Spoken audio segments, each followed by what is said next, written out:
My name is Mia Carter. I'm 48 years old.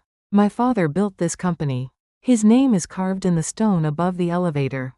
But I never told a soul at work, not on my first day, not once. I needed to earn my place on my own terms. I thought I was doing that. Ladies and gentlemen, our most experienced new hire. Kurt Blackwood's voice fills the room. Mia, come on up. I walked to the front. Tell us about your impressive background, he said. 22 years in quality systems, I answered. I find what others miss. He leaned in below the microphone, close enough that only I could hear. Then why not just call your father? He did build this place. He had no idea that the founder of this company was actually my father. He didn't know a single thing about it. He threw those words at me purely to humiliate me, the way you say something impossible to make a person feel small. And he said it without knowing for a single second how accurate he was. He must have seen something in my face, because he picked up his glass. And he poured it. I knew immediately it was not an accident. The liquid came slow and deliberate, and for those 2 seconds, his eyes never left mine. That's how I knew. He wanted me to feel it. He wanted everyone in that room to watch me feel it. The red wine soaked through my white blouse. Oh, my mistake, he said, still smiling. HR told me the next morning. Mutual escalation. My health insurance was gone by midnight. My job 3 days after that. No severance. But my thumb was already on record. And they have absolutely no idea what's coming. Before we go any further, please hit subscribe, and let me know in the comments where you're watching from today. If you give this a like, good luck is coming your way. The air in Pittsburgh tastes different in early autumn. It carries something metallic, not unpleasant, just honest. The kind of air that doesn't pretend to be warmer than it is. By 7:15 in the morning, the sky above the Allegheny River was a pale, washed-out gray. The kind of gray that makes the city look like a photograph taken a long time ago. Steam rose from the grates on Fifth Avenue. The few people out at that hour walked with their chins tucked and their shoulders rounded, not from cold exactly, but from the particular weight of a Monday. Mia Carter stood at the intersection of Liberty and 7th, waiting for the light to change. She was 48 years old, and she was starting over. That was not a thought she allowed herself to dwell on. Not today. She had given herself precisely one conversation about it the night before, standing at her kitchen sink. Watching the faucet drip, and that conversation was finished. Today was for forward motion. Today was for showing up. The light changed, and she crossed. Carter Precision Manufacturing occupied the 7th, 8th, and 9th floors of a building that had once housed a regional bank. The lobby was all dark granite and brushed steel, the kind of design that communicated permanence and reliability to anyone who walked through the front doors. The Carter name was carved into the stone above the elevator bank in letters 3 inches tall. Mia had seen it before, of course. She had grown up seeing it. But she had not stood in this lobby as an employee before, and the difference between knowing something and living it turned out to be considerable.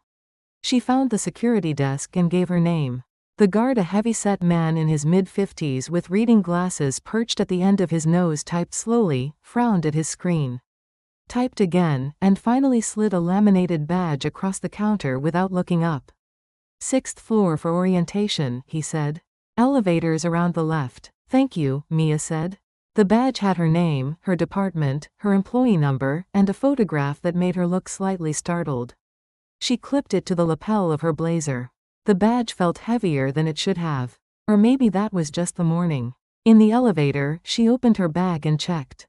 The mortgage statement was folded in thirds, tucked into the inner pocket where she kept things she needed to remember. The paper was soft at the creases from being folded and unfolded too many times. Behind it, her health insurance card, the new one, issued by Carter Precision's carrier, which would not take effect for another 30 days. She had written the activation date in pencil on the back. October 14th. She touched both items. Then she touched them again. The elevator doors opened on 6, and Mia Carter walked into her first day. The orientation room smelled of fresh coffee and the particular anxiety of people who were all pretending to be more comfortable than they were. There were 7 of them in total. Mia was the oldest by at least a decade. Which she had expected, and which she had decided not to care about, which was harder than she had expected. A woman named Priya from accounts receivable sat beside her and immediately began talking about the parking situation, and Mia was grateful for it. Concrete problems were manageable. Parking she could understand. The HR coordinator moved through the standard materials benefits enrollment, time tracking software, the employee handbook, the code of conduct. Mia took notes, not because she needed to. She had worked in quality systems for over 20 years. And had sat through versions of this presentation at 4 different companies. She took notes because it gave her hands something to do, and because writing things down had always helped her think, and because she wanted anyone watching to see someone who was paying attention. She was paying attention. When the session broke for coffee at 9:30, Mia stepped into the hallway to check her phone. One message from her landlord confirming the electronic transfer had cleared. She exhaled slowly through her nose, put the phone back in her pocket, and turned to find a man standing 3 feet away, watching her with an expression that she could not quite read. He was tall, perhaps 6 feet, with the kind of build that had once been athletic and was now mostly just large. His suit was well cut and slightly too aggressive for a Tuesday, which told her he wore it deliberately. Dark hair, just beginning to silver at the temples. A smile that arrived quickly and left no real warmth behind it. "You're the new quality hire," he said. It was not quite a question. "Mia Carter," she said, and extended her hand. "Quality systems." He shook it once, briefly. "Kurt Blackwood, sales. Good to meet you." He tilted his head slightly, the way someone does when they're deciding how to phrase something. 48 and starting over, he said, with a half-smile that invited her to share the joke. That's brave." From inside the room, she heard someone laugh. She wasn't certain whether they had heard, or whether the laugh was about something else entirely. It didn't matter. The effect was the same. Mia looked at him for a moment. She had been looked at this way before, appraised and found insufficient. The assessment delivered with just enough plausible deniability that there was nothing to argue with. She had learned, over the years, what to do with that look. She smiled pleasantly. "I appreciate that," she said. He held her gaze a beat longer than was comfortable, then nodded once and walked back into the conference room, coffee in hand, already talking to someone else. Mia stood in the hallway for a moment. She had learned to swallow certain things. Humiliation was one of them. Not because she lacked the words to respond, not because she didn't recognize what had just happened. She recognized it perfectly. Had recognized it before he finished the sentence, but because she understood something that Kurt Blackwood apparently did not, that a first day was not the time to announce your position. A first day was for watching. For mapping the terrain. For understanding exactly what you were walking into before you took a single step. She would have time. She went back into the orientation room, picked up her coffee, and sat back down next to Priya, who was now explaining the visitor parking situation in considerable detail. Mia listened and nodded and wrote nothing down and thought about everything. The morning light came through the conference room windows at a low angle, the way autumn light does, slanted and golden and a little unforgiving. It caught the surface of the table and the rim of her coffee cup and the edge of the badge clipped to her lapel, the one with her name on it. Just her name, not her father's, hers. She had chosen that deliberately, the same way she had chosen this building, this company, this particular Monday morning in October. She could have gone elsewhere. She had been offered positions at 2 other firms after the restructuring at her previous job had eliminated her department polite letters. Reasonable compensation, companies that would have valued her experience without the complication of her last name meaning something in the industry. She had turned them down. Because Carter Precision was the best quality systems operation in the Mid-Atlantic region, and she had spent 22 years in this field, and she was good at her work. And she intended to prove that on her own terms, without anyone's shadow providing cover. That was the plan. She touched the mortgage statement once more through the fabric of her bag, just to confirm it was still there, and turned her attention back to the room. Kurt Blackwood was talking to 2 of the other new hires near the window, gesturing expansively, making them laugh, the full performance of a man who was entirely at ease in his own building. He didn't look her way again. That, she noted, was also information. The orientation session resumed at 10, and Mia opened her notebook to a fresh page. She had a great deal to learn about this place. She intended to learn all of it. The first week passed the way first weeks always do, in a blur of small decisions and careful observation, of learning where the coffee was, and which elevator was slower, and who ate lunch at their desk, and who disappeared for exactly 53 minutes every afternoon. Mia catalogued all of it without appearing to. It was a skill she had developed over 20 years in quality systems, where the work was fundamentally about noticing what other people had stopped seeing. By the end of her 5th day, she had a reasonably clear picture of the department's structure. By the end of her 2nd week, she had a clearer one. The Quality Systems Division at Carter Precision was competent but inefficient in ways that had become invisible through repetition. The supply chain verification process, in particular, had accrued a layer of redundant reporting steps over several years. The kind of bureaucratic sediment that builds up when no one is willing to question a procedure that technically works, even if it works poorly. Mia identified the problem in her first week and spent the following 10 days quietly building a case for a solution. She worked in the evenings for that. After dinner, at her kitchen table, with the overhead light and a cup of tea that went cold before she finished it. The apartment she was renting was on the 3rd floor of a building in Squirrel Hill, 2 bedrooms. Which was one more than she needed, but the rent was manageable and the neighborhood was quiet, and there was a park 2 blocks away where she walked on Saturday mornings when the weather permitted. It was a life assembled carefully from available materials. She was not unhappy in it. She was careful not to require too much from it. The proposal took shape across several evenings. She ran the numbers 3 times, then a 4th, because she wanted to be certain. The restructured verification process would reduce redundant reporting by roughly a third and improve overall supply efficiency by 12%. That wasn't a guess. She had built the model from the actual transaction data, pulled from the system she'd been given access to as part of her onboarding. 12% was conservative. It might be higher. She formatted the document carefully, kept the language plain, and submitted it through the internal proposal system on a Thursday morning.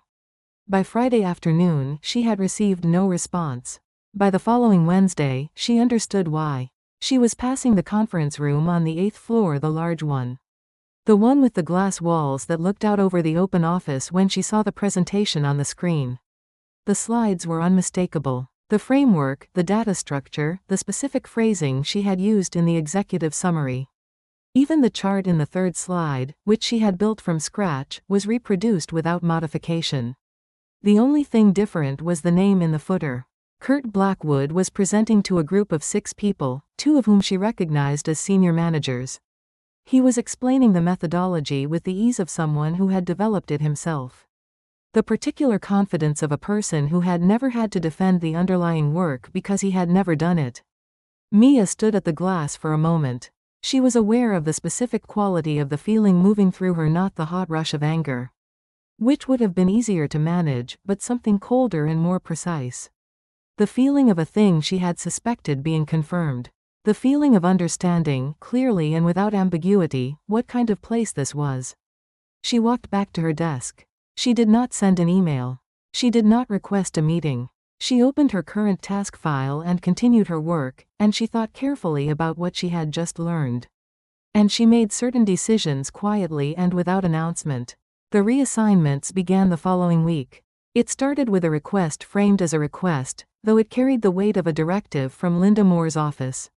The supply chain project had been reassigned for strategic alignment, and Mia's bandwidth was needed for some departmental support work. The language was the careful, neutral language of HR communications that have been reviewed by legal. It said nothing directly. It said everything indirectly. The support work turned out to be warehouse inventory counts. The warehouse was on the building's lower level, a wide, fluorescent-lit space that smelled of metal shavings and industrial lubricant, where pallets were stacked in rows and the temperature ran about 10 degrees cooler than the floors above. Mia spent 2 days counting components with a clipboard and a scanning device, working methodically through the inventory list, entering each item with the same care she brought to everything. On the 3rd day, there was a different assignment waiting on her desk when she arrived: conference room setup and breakdown for the week's scheduled meetings. 3 rooms, 7 sessions, the specifications emailed to her the night before. She read the email twice. She thought about the proposal document with Kurt's name in the footer. She thought about the mortgage statement in her bag, the health insurance card with the date written in pencil on the back. She thought about the 2 other job offers she had declined, and whether the firms that had sent them were still hiring. Then she set the email aside, picked up the room setup checklist, and went to work. Because there was a difference, and this was something she had learned through 22 years of doing this kind of work, in this kind of environment. Between accepting a situation and capitulating to it. She was not capitulating. She was waiting. She was watching the walls, tracing the load-bearing points, identifying where the structure was weakest. She had done this before in other buildings, metaphorically speaking, and she knew that patience was not passivity. It simply required a higher tolerance for discomfort than most people were willing to maintain. That evening she sat at her kitchen table longer than usual, her tea untouched, her notebook open to a blank page. The numbers were what she kept returning to. Not the supply chain numbers, those were already finished, but her own. The mortgage statement she had checked so many times the paper was soft. Her 401k balance, which she knew by heart, not a crisis yet, but a reminder of what a crisis would look like if one arrived. Her savings account, which would cover approximately 4 months if she lost her income tomorrow. And approximately 3 months if she lost it next month, when her car registration renewal was due. She picked up her pen and wrote nothing for a long time. Then she wrote document everything. 2 words. She underlined them once, put the cap back on the pen, and closed the notebook. Outside her window, the streetlights had come on. The park down the block was empty.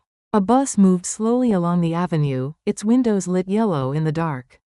She was 48 years old, and she was in a situation she had not chosen, in a building with her family's name on it, doing work that was beneath her training and her capability, for a man who had taken something she built and put his name on it without a moment's discomfort.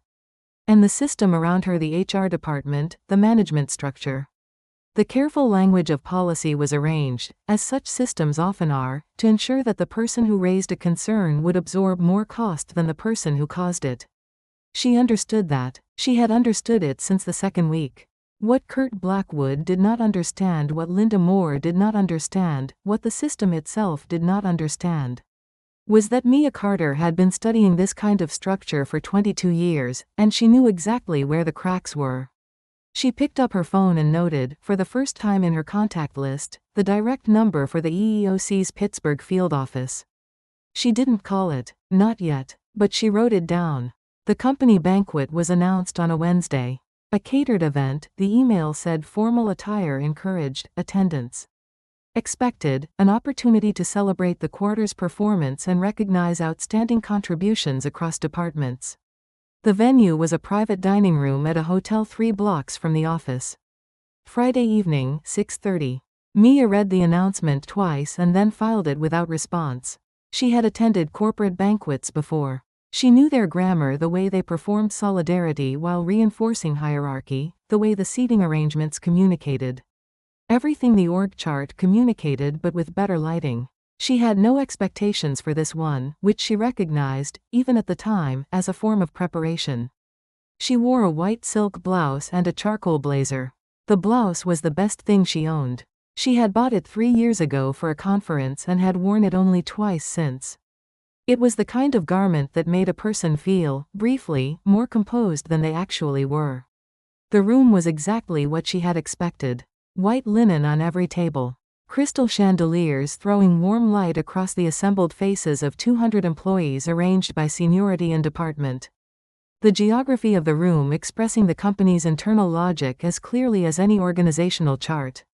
The senior executives occupied the central tables. Middle management ringed the perimeter. The newest employees were near the back, close to the kitchen, where the sound of service occasionally broke through the ambient conversation.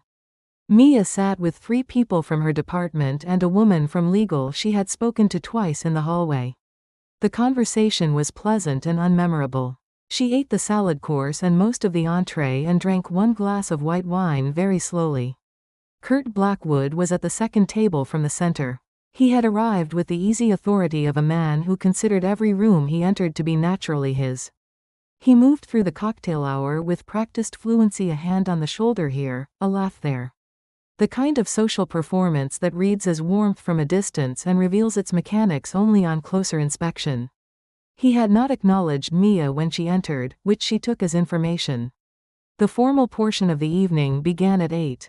A podium had been placed at the front of the room, and the company's vice president of operations offered brief remarks about the quarter. Revenue was up. Efficiency improvements had exceeded projections. Several departments were recognized by name. The supply chain report was mentioned. Kurt received a round of applause. He accepted it with the particular modesty of someone who had rehearsed modesty. Mia looked at her water glass. She should have anticipated what came next.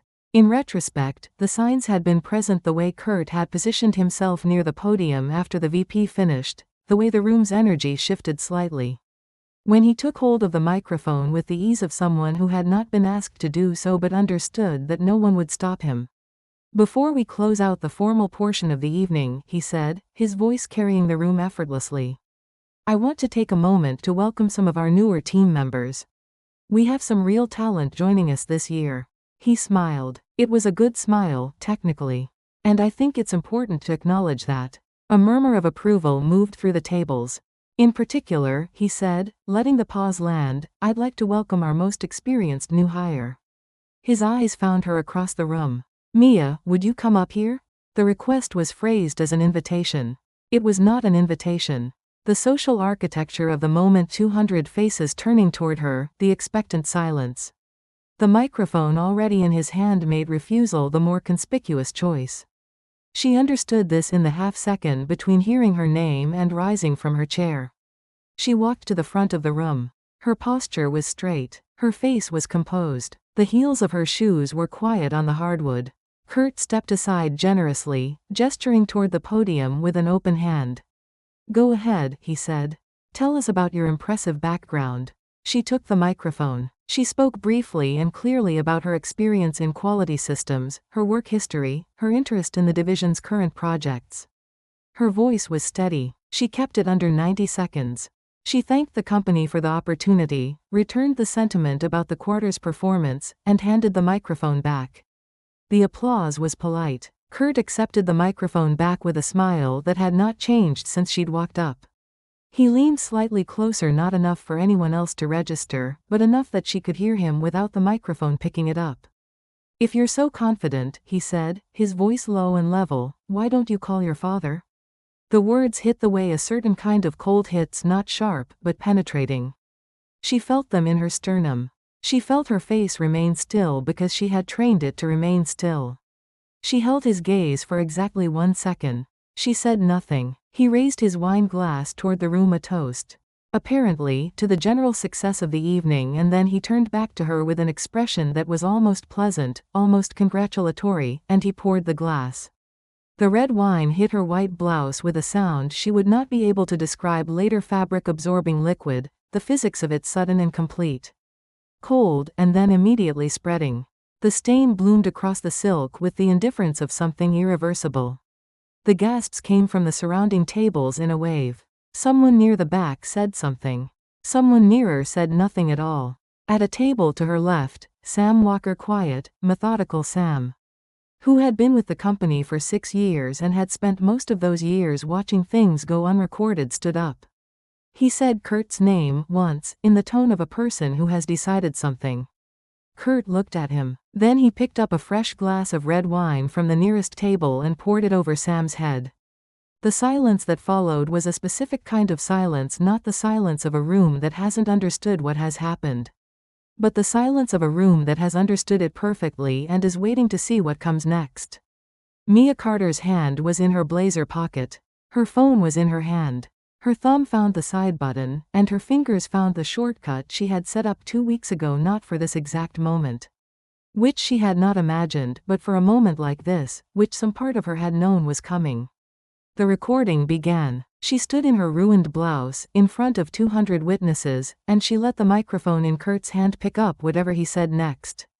And she let the ambient sound of the room record itself around it.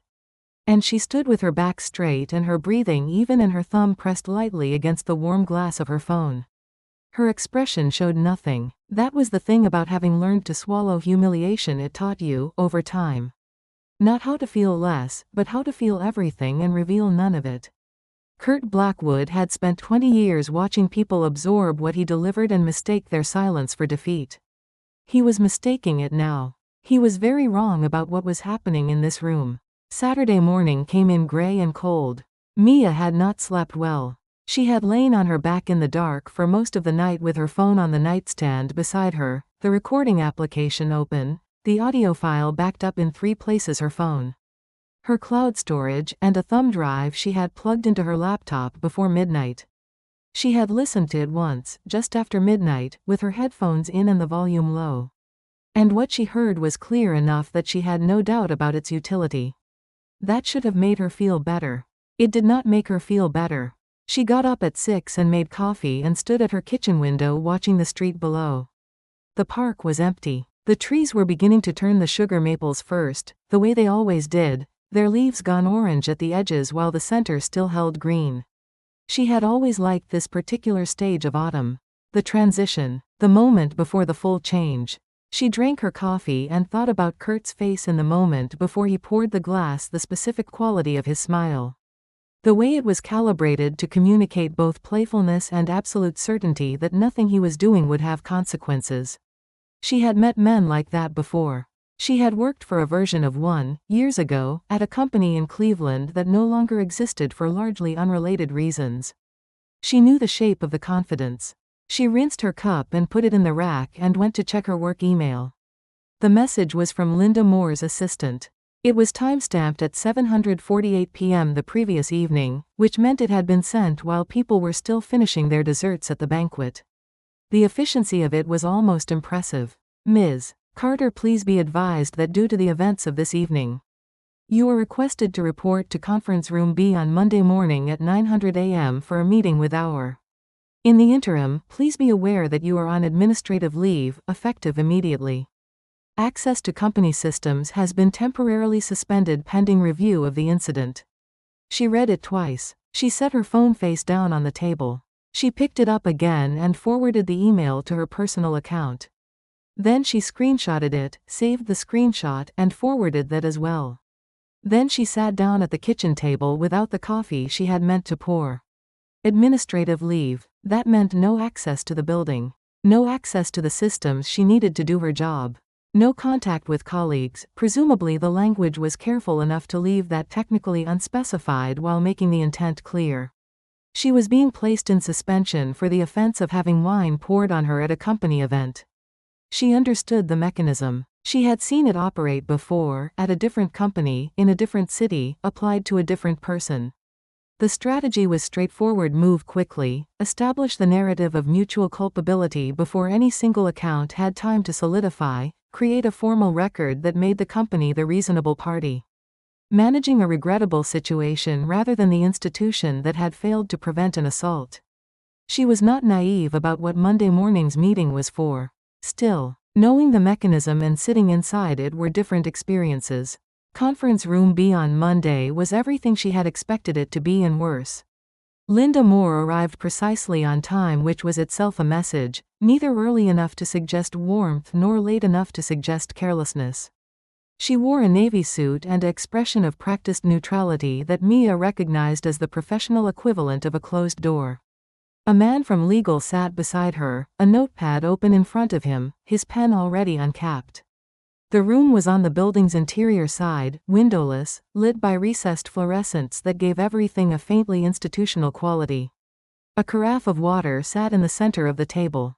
Neither woman touched it. Linda folded her hands. "We appreciate you coming in," she said, which was the first and most fundamental dishonesty of the meeting, since Mia had been given no option not to come in. "We want to be clear that we take all workplace incidents seriously." "I appreciate that," Mia said. After reviewing the events of Friday evening and speaking with several witnesses, the company has determined that what occurred represents a situation of mutual escalation. She paused to allow this to settle. Both parties involved bear some responsibility for allowing the interaction to reach the level it did. Mia looked at her. Mutual escalation. She turned the phrase over once, noting its construction. The way it distributed consequence symmetrically across an asymmetric event.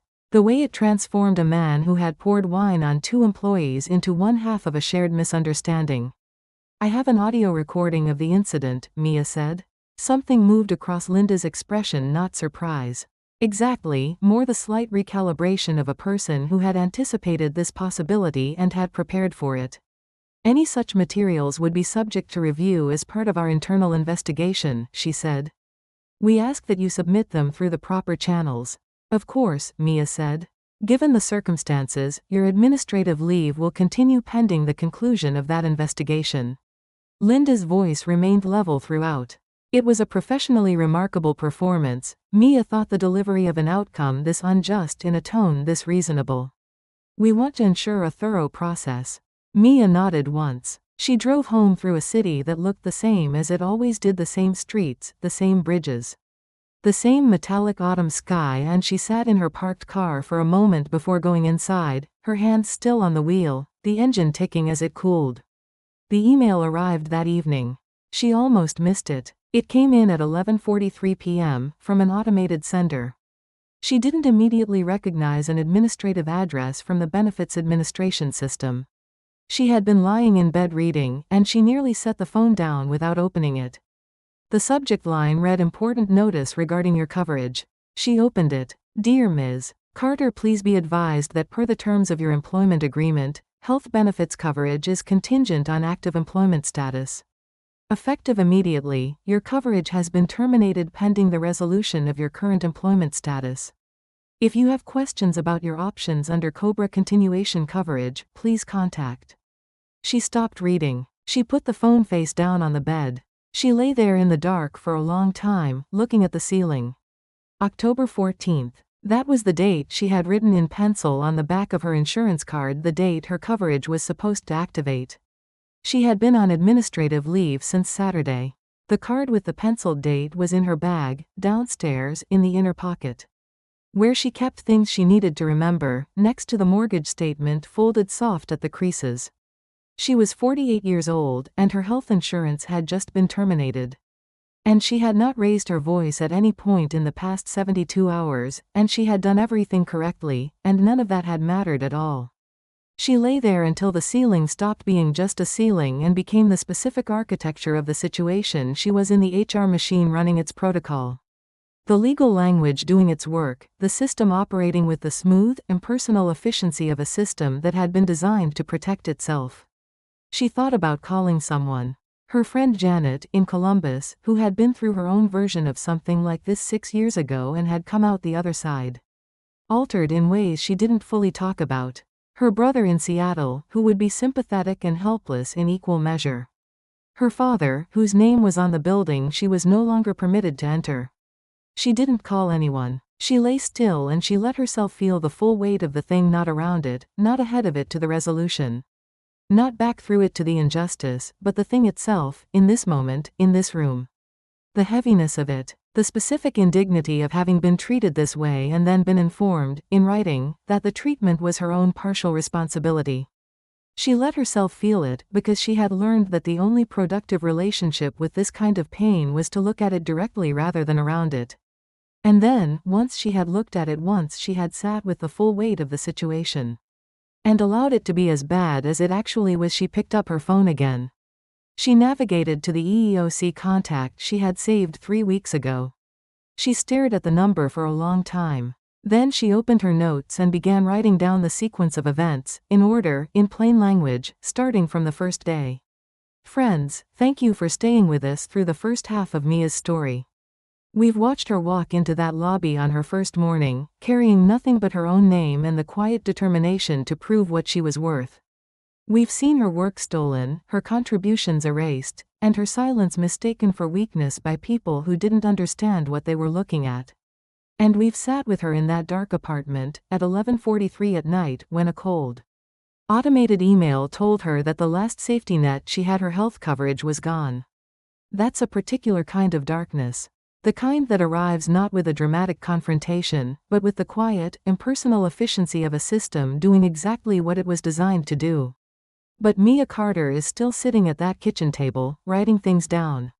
Still documenting, still watching, and something is coming, a filing, a phone call, a quiet man in a parking garage holding a folder that changes everything. Stay with us. The second half of this story belongs to Mia. 3 days after the email about her health insurance, the formal letter arrived. It came in a standard envelope, addressed to her in the careful typography of a document that had been through legal review. She opened it at her kitchen table, standing up, because somehow she had not been able to sit down when she saw the return address. Violation of professional conduct. Employment terminated effective immediately. No severance applicable under the terms of Section 7.4 of your employment agreement. 401k distribution processing may take 60 to 90 days. She read it once. Then she folded it along its existing creases and put it on the table. 60 to 90 days for the 401k. She did the arithmetic without meaning to savings covering 4 months, minus the car registration, minus October rent, which had already cleared, minus the COBRA premium she would need to pay to maintain health coverage if she filed within 60 days. Which she would need to do, because she was 48 and could not go uninsured.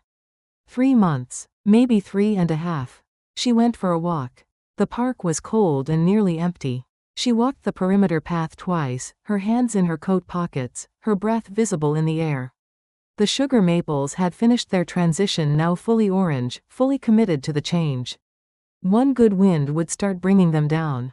She thought about her mother, who had died when Mia was 31, who had believed without reservation that the answer to most problems was to find the first concrete thing you could do and do it. Not the final thing, not the complete solution, just the next thing. Her mother had been a practical woman with a gift for not being overwhelmed by what she couldn't yet see. Mia had inherited that, she thought. Or had learned it. She wasn't always sure there was a difference. The next thing she could do was document. She had already started. The next thing after that was file. The next thing after that she would figure out when she got there. Sam Walker found her in the parking garage on a Thursday afternoon. She had returned to the building only to collect personal items from her desk. She had been granted a supervised 30-minute window, which was its own kind of humiliation, a security escort watching from 10 feet away while she put her things in a cardboard box. She was crossing to her car when she heard her name. He looked as though he hadn't slept particularly well either. There was a manila folder in his hand, and he held it with the careful grip of someone who understood what it contained. "I've been waiting for the right time," he said. "I don't think there's going to be a better one." She took the folder. Inside were printed expense reports 4 months' worth, flagged with handwritten annotations. Vendor payments that corresponded to no active vendor accounts. Disbursements routed through a holding company that Sam had spent a patient, quiet lunch hour tracing to a private investment account, held jointly by Kurt Blackwood and one of his college connections. The numbers were not enormous, not by the standards of major corporate fraud, but they were specific and documented and real. And they were connected to a man who had just been allowed to terminate an employee on the basis of professional misconduct. She looked up from the folder. "How long have you had this?" she asked. "Long enough," he said. "I didn't know what to do with it before. I thought about it and waited and told myself I was being careful." He paused. "I was being afraid." She nodded. "Thank you, Sam," she said. She put the folder in her bag, next to the mortgage statement and the insurance card, and drove home with the particular focus of a person who has just acquired the last piece of a puzzle they have been assembling in the dark. The anger she felt was not hot. It had never been hot. It was the controlled, directed kind, the kind that doesn't shout, that doesn't scatter, that instead finds the exact point where it can do the most good and applies itself there with precision. She had a recording. She had financial documentation. She had a timeline, written in her own hand, in plain language, in a notebook she had been keeping for 3 weeks. She sat down at her kitchen table that evening and opened her laptop. And she began to file. The EEOC complaint took 4 hours to complete. Not because the form was complicated, it was, in the way government forms always are. But Mia had navigated complex documentation systems for 20 years and she moved through it with methodical patience, but because she was careful. Careful about every claim she made. Careful to attach only what she could substantiate. Careful to let the facts carry the weight, rather than the emotion, because she understood that the credibility of a complaint is measured first by its precision. She attached the audio recording in its original format, with metadata intact. She attached the termination letter. She attached the automated email about her health insurance, timestamped. She attached the formal notice of administrative leave. She wrote the narrative section last, and she wrote it the way she had written quality systems. Reports her entire career chronologically, concretely, without editorializing, letting the sequence of events speak for itself. She submitted the complaint at 2:17 in the morning. She did not feel triumphant. She felt tired and clear-headed, and precise in the way she felt after completing work she had done carefully.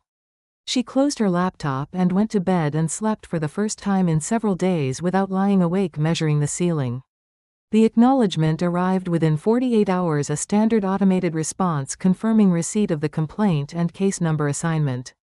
She saved it, filed it, and resumed her days. She found a contract quality consulting position that would cover her immediately. A small manufacturing firm in the East End that needed an interim QS specialist for 6 weeks. It paid less than Carter Precision, but it paid, and she accepted it without negotiating. Which was the only point in the process where she made a decision out of fear rather than strategy. She noted that she would not make that decision again. She worked the contract during the day. In the evenings she reviewed Sam's expense report documents, cross-referencing transaction dates and vendor codes, building a supplemental financial file she could submit to the EEOC as additional supporting evidence if requested. The work was familiar and oddly calming, the same skills she had applied to supply chain analysis for 2 decades, now applied to a different kind of audit. She was good at finding the thing other people had stopped looking for. 14 days after she filed, the certified envelope arrived. She recognized the sender before she opened it. She opened it standing at her kitchen counter, the same counter where she had stood countless evenings with her tea going cold and her notebook open. The letter was 2 pages. She read it twice. Notice of Federal Inquiry. The Equal Employment Opportunity Commission has received a complaint alleging violations of Title VII of the Civil Rights Act and related statutes. The Commission has determined that the complaint warrants formal inquiry. The named respondent, Carter Precision Manufacturing, is hereby notified. She set the letter on the counter. She stood in the quiet of her kitchen and let the moment exist without rushing past it. Outside, a car moved slowly down the street. The refrigerator hummed. The light above her sink was warm and yellow and ordinary. Federal inquiry. That language, that specific legal designation, was not a threat, not a declaration, not a victory. It was a door opening. The question was what was on the other side of it. And what would happen to the various people who had made decisions over the past several weeks once they understood that the door had opened. She didn't have to wait long to find out. The ripple moved through Carter Precision's management layer the way disruption always moves through systems that have become comfortable. First denial. Then rapid lateral motion, then the specific frenzy of people trying to determine what had been documented and by whom. Linda Moore stopped responding to emails she had previously answered within the hour. 2 of the senior managers who had been present at the banquet were reportedly in back-to-back meetings for 3 consecutive days. The company's general counsel issued an internal communication requesting that all employees refrain from discussing pending personnel matters. The kind of instruction that communicated, to anyone paying attention, exactly how much the organization understood about the situation it was in. Mia received this information from Sam, who was still inside the building, still doing his work, still watching. He sent her a text message on a Wednesday evening board called "Emergency Meeting Today." 3 hours. Nobody's talking. She read it, set her phone down, and continued reviewing the vendor documentation. She had built a financial case that connected 7 specific disbursements to Kurt Blackwood's private investment account. The connection was not direct corporate fraud, rarely is, but it was traceable. And it was corroborated by the pattern Sam had identified across 4 months of expense reporting. She had formatted it as a supplemental exhibit and was prepared to submit it on request. She was also prepared to share it with the company's independent auditors if such individuals were appointed. And then, on a Thursday afternoon, her phone rang with a number she did not recognize. "Ms. Carter," said the voice on the other end. "This is William Crane. I'm with Meridian Legal Group. I've been retained by Carter Precision's board of directors to conduct an independent review of recent personnel matters." She sat down. "I'm glad you called," she said. Her voice was even. Her hands, she noticed, were entirely still. "I'd like to schedule a meeting at your earliest convenience," he said. "I understand you have significant documentation." "I do," she said. "I'll be available whenever you need." She hung up and looked out her kitchen window at the street below, where the last of the maple leaves were coming down in the first real wind of November. Orange and red and loose, falling the way things fall when they've held on as long as they can. Independent counsel. Board level review. The machinery she had set in motion, moving now with its own momentum. She thought about the phone call she had not made. To her father, to the building with his name on the stone, to the protection she had refused every morning for the past 10 years. She had not needed it. She had not used it. The case she had built was hers, from her own materials, assembled in her own time, at her own kitchen table under the ordinary light of a kitchen lamp. Whatever came next would come on those terms. She got up and made tea, for once finishing it while it was still warm. The independent investigation lasted 11 days. William Crane and his team from Meridian Legal moved through Carter Precision's management layer with the patient efficiency of people who understood that organizational misconduct leaves traces in the ordinary record. In the emails and the calendar invitations and the expense reports. And the meeting minutes and the version histories of documents that were never quite deleted. They interviewed 31 employees. They reviewed 4 years of financial records. They obtained access to the audio recording through the EEOC process and listened to it in a private session with the board's audit committee. Mia knew some of this from Sam, who reported what he observed without editorializing. She knew some of it from the occasional formal communication from Crane's office, which kept her informed of the inquiry's progress in the careful language of an attorney who was managing multiple obligations simultaneously. She knew the rest from the quality of the silence from what Carter Precision was not saying publicly, which told her, almost as clearly as what it was saying, where things stood. She worked her consulting contract during the days. She reviewed documents in the evenings. She slept reasonably well, which surprised her a little. The board session where the recording was played was not open to the general staff.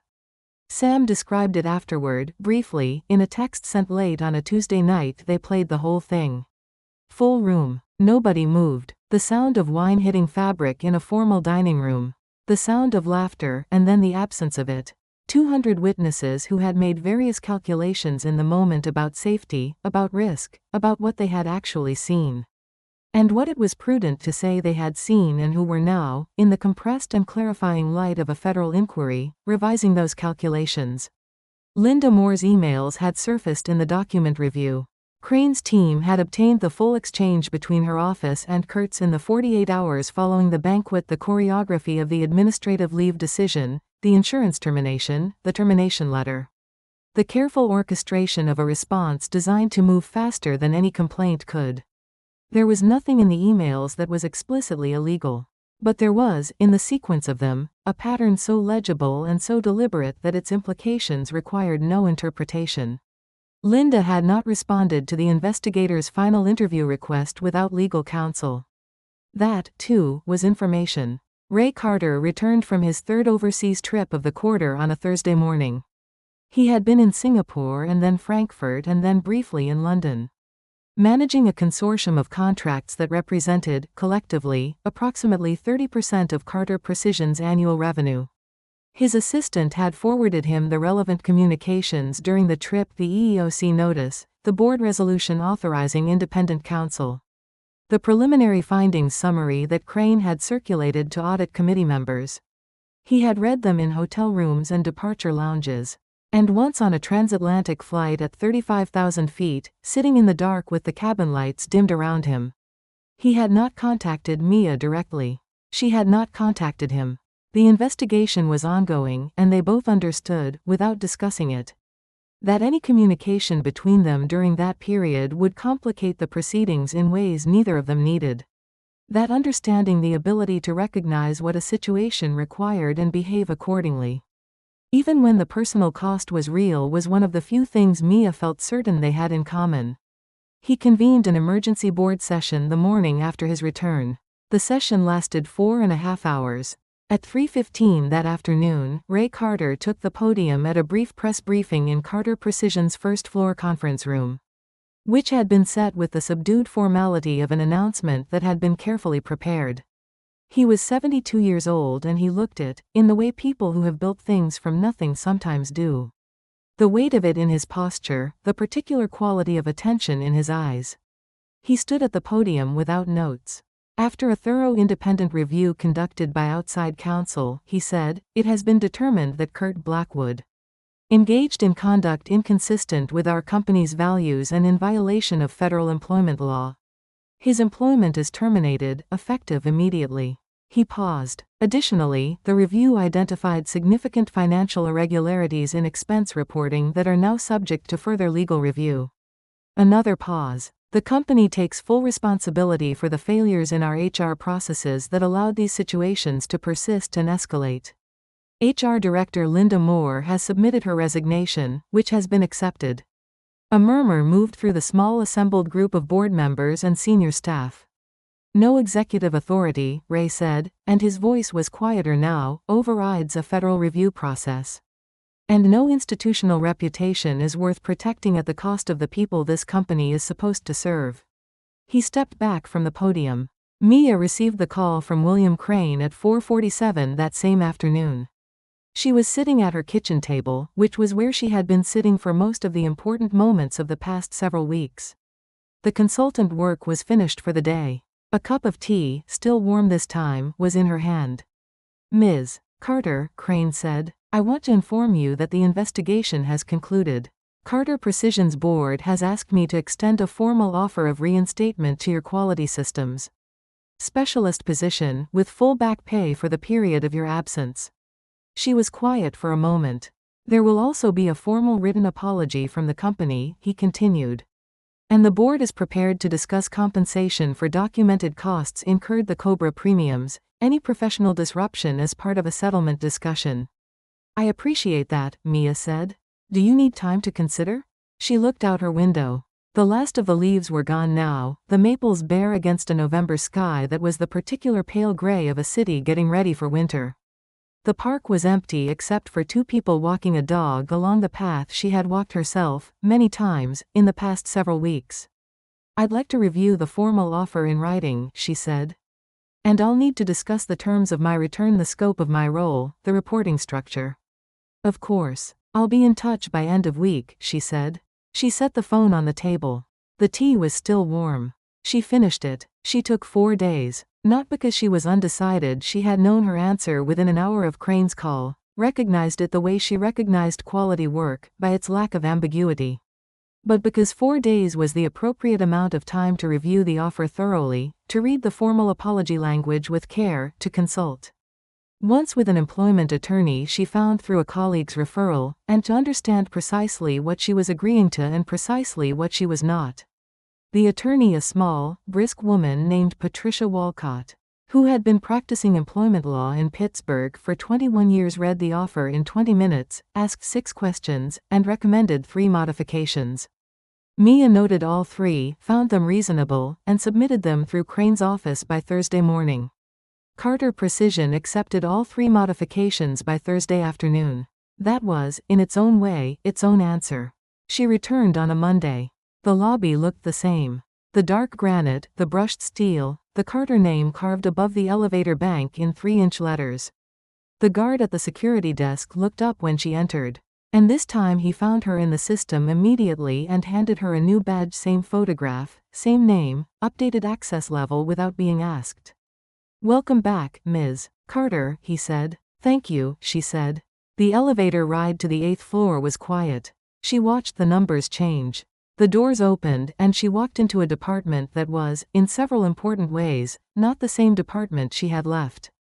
2 of the managers who had sat in that board session had quietly transitioned into other roles.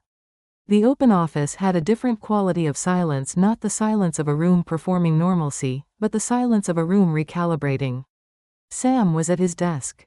He looked up when she came in, and the expression on his face was the particular expression of someone who has been waiting for a thing to be over and is now watching it be over. She stopped at his desk.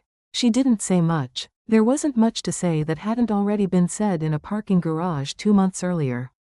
"Good to have you back," he said. "Good to be back," she said.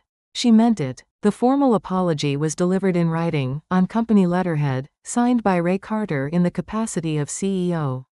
She read it once, at her desk, on her first morning back. The language was precise and unambiguous, which she had insisted on in the modification process, and it was. It acknowledged specifically what had occurred. It acknowledged the company's failure to prevent it and its subsequent mishandling of her complaint. It acknowledged her right to have been treated differently at every stage. She folded it and put it in a file. She did not require more from it than what it was: a document. Accurate, formal, necessary. The meaning she had made of the past several months did not live in a letter on company letterhead. It lived in the notebook at her kitchen table and in the audio file. Backed up in 3 places, and in the 4 days she had taken before accepting the offer, 4 days to ensure that what she returned to was something she had negotiated, not something she had simply been handed. She opened her task file and began the work she had been hired to do. Ray Carter came by her office at 11:30 on her first Friday back. He knocked on the open door, which she noted. He had not needed to knock. He looked like a man who had been carrying something heavy for a long time and had recently set some of it down, though not all of it. He stood in the doorway with his hands in his pockets, and he said her name, and she said his, and for a moment. The weight of everything they had not said to each other over the past 20 years was present in the room with them, which was neither comfortable nor avoidable. "I should have known," he said. "What was happening here. I should have been paying attention." "Yes," she said, "you should have." She said it without cruelty, which she thought was the right register. True, and without embellishment. He nodded, once, slowly, in the way of someone receiving something they had earned and accepting it. "You did well," he said. "All of it." "I know," she said. He almost smiled at that. She almost did too. "I'll let you get back to work," he said. "Thank you," she said. "For the independent counsel. For the press statement." He nodded again and left, and the room returned to its ordinary quiet, and Mia Carter turned back to her screen. Weeks passed, and then it was December. The anti-retaliation policy the board had adopted was implemented across all departments, with training sessions scheduled for every manager in the building. Sam Walker's role was restructured with an expanded mandate and a direct reporting line to the audit committee, a change he had not asked for. And which was, she suspected, part of how the company was working out what it owed him. She made a point of telling him, directly, that she thought he deserved it. She renegotiated her scope of work as part of her return agreement. Her title remained Quality Systems Specialist, but the role now included oversight of the supply chain verification process she had originally proposed, the project that had been taken from her in her second week. The 12% efficiency improvement that had launched under someone else's name. She implemented it herself, with her name in the header. The numbers came in at 14%. She had been conservative, as it turned out. On a Saturday morning in early December, she walked to the park 2 blocks from her apartment, as she did most Saturdays when the weather permitted. The trees were bare now, the maples she had watched turn orange and let go of their leaves. Already settling into their winter posture, simplified, structural, stripped down to what was essential. The sky above them was a clean, cold blue. She walked the path twice, her hands in her coat pockets, her breath visible in the still air. She thought about her mother, who had believed in finding the first concrete thing you can do and doing it. She thought about the notebook still sitting on her kitchen table, the one she had started 3 weeks into a job that had immediately tried to diminish her. She thought about the recording she had made without quite deciding to make it, the file backed up in 3 places. The 4 months of evenings that had been both the hardest stretch she had lived through in recent memory and the most clear. She had not wasted a single one of them. At 48, she had lost a job she had worked hard to get, lost her health insurance, lost 30 days of income, and been told by a woman in a navy suit that her humiliation was, in part, her own responsibility. She had taken all of it. She had swallowed none of it. She had simply waited until she had everything she needed, and then she had acted with precision, and the system, which had been so certain of its own weight, so confident in its own momentum, had broken along the lines she had identified. Not because she was her father's daughter. Because she was herself. She completed her second lap of the park and stood at the gate for a moment, looking back at the path. The morning was very quiet. Somewhere across the street, someone was starting a car, and the engine turned over in the cold, and the sound of it was ordinary and steadying and good. She turned toward home. There was work to do on Monday, and she was looking forward to it. Friends, how did you find Mia's story today? I've been sitting with this one for a little while, and I have to say it got to me. Not because of the drama of it, though the drama was real. But because of the quiet in it. The particular kind of quiet that belongs to a person who has decided to be patient when every instinct is telling them to react. To document when every emotion is telling them to confront. To wait for the right moment while absorbing the wrong ones. Mia Carter didn't fight back the way the movies tell us people fight back loudly, with a turning point speech and a confrontation in a hallway. She fought back the way most real people do, when they're smart enough to know what they're dealing with and disciplined enough to play the long game. She kept her notebook. She kept her recording. She kept her composure in a room full of people who were counting on her to fall apart. And she built her case on the truth, which as it turned out was more than enough. I think a lot of us know what it's like to work in a place that underestimates you. To have the thing you built handed to someone else with their name on it. To sit across from a person in a good suit who tells you, with a perfectly straight face, that what happened to you was partly your fault. That particular injustice doesn't announce itself with a villain's speech. It arrives in automated emails and HR forms and polite, measured language. And it counts on you being too tired, or too afraid, or too isolated to push back. Mia wasn't any of those things. And neither, I suspect, are you. Because if you've watched this far, you've lived through something. Maybe not this exact thing. But something that asked you who you were going to be when the pressure was on. And you're still here. That means something. It means a great deal, actually. I hope Mia's story brought you some comfort today. And maybe a little fire, too, the quiet kind. The kind that lasts. If it did, please subscribe, and let me know in the comments where you're watching from today. If you give this a like, good luck is coming your way.